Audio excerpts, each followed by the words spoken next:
चलो इसका एक नंबर क्वेश्चन है, राष्ट्रवाद क्या है। देखो कह रहा राष्ट्रवाद के प्रति, पहले सबसे पहले राष्ट्रवाद समझो। राष्ट्रवाद कहता है किसको? देखो राष्ट्रवाद मतलब उसको कहता है जो देश के प्रति प्रेम हो, लगाव हो, उसी को क्या कहते हैं? राष्ट्रवाद कहते हैं। समझ रहा बात की नहीं? जो देश के प्रति मर मिटने के लिए तैयार हो, देश के लिए, देश के प्रति उसको लगाव हो, देश के लिए कुछ करने के लिए चाहता हो, उसे क्या कहेंगे? राष्ट्रवाद कहेंगे। ठीक है, सेकंड चल रहा है ना, तो ये चीज क्लियर होगा। राष्ट्रवाद कह रहा, यही कह रहा राष्ट्रवाद क्या है। चलो कह रहा राष्ट्र के प्रति प्रेम और लगाव की एक भावना है। समझ रहा ना? राष्ट्रवाद के प्रति क्या है? एक प्रेम है, मतलब और क्या है? लगाव है। किससे? राष्ट्र मतलब देश, क्या था? देश, यानी देश को, उसको क्या है? देश से लगाव है। जैसे अगर बात करा जाए तो जैसे आर्मी का, बीएसएफ का जवान जब देखता होगा तो वह क्या करता है? एक देश के प्रति लगाव रहता है, देश के लिए मर मिटने के लिए भी क्या करता है? तैयार रहता।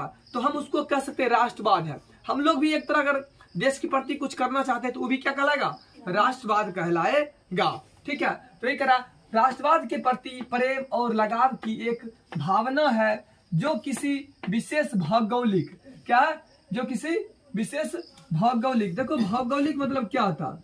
ठीक है, भौगोलिक मतलब होता है, स्थलीय का अर्थ क्या होता है?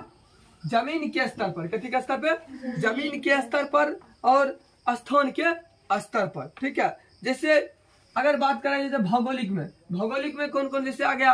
अदर जगह का लोग रहता है, जैसे यूपी के लोग, अपना बिहार के लोग, और उत्तर प्रदेश का जिसको बोलते हैं यूपी। ठीक है, और भी झारखंड के लोग, मतलब वही जो है भौगोलिक। सांस्कृतिक मतलब होता है रीति रिवाज। क्या होता है संस्कृति मतलब?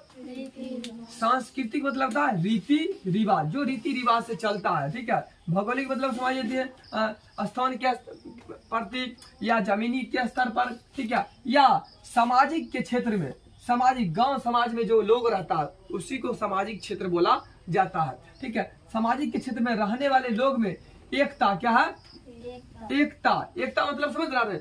जब हम सब मिलजुल कर रहते तो उसको क्या बोला जाता है? एकता बोला जाता है। तो एकता की भावना रखते हैं। क्या रखता है? एकता की भावना रखता है, मतलब अच्छा भावना रखता है, या देश के प्रति करने के लिए चाहता है, उसे हम क्या कहते हैं? राष्ट्रवाद कहते हैं। ये क्लियर हो गया। अब देखो अगर फिर भी समझ नहीं आया तो अपना भाषा में लिखिएगा। इसको रटना नहीं, हिस्ट्री रटने वाला चीज नहीं है। हम बार बार कहते हैं इसको याद नहीं करना है, डायरेक्ट तुम अपना मन से समझ के लिखो, लिखेगा। ठीक है, तो कुछ नहीं है, अपना भाषा में लिख सकता है। राष्ट्रवाद हम उसे कहते हैं जो देश के प्रति प्रेम हो, लगाव हो, उसकी भावना जागरूक हो, हमें गांव समाज में एकता की भावना उसे क्या बना रहे। ठीक है, देश के प्रति कुछ करने के लिए तैयार हो, मर मिटने के लिए तैयार हो, उसे ही हम क्या कहते हैं? राष्ट्रवाद कहते हैं। क्लियर हो गया ना? चलो ठीक है, इसको नोट कर लो।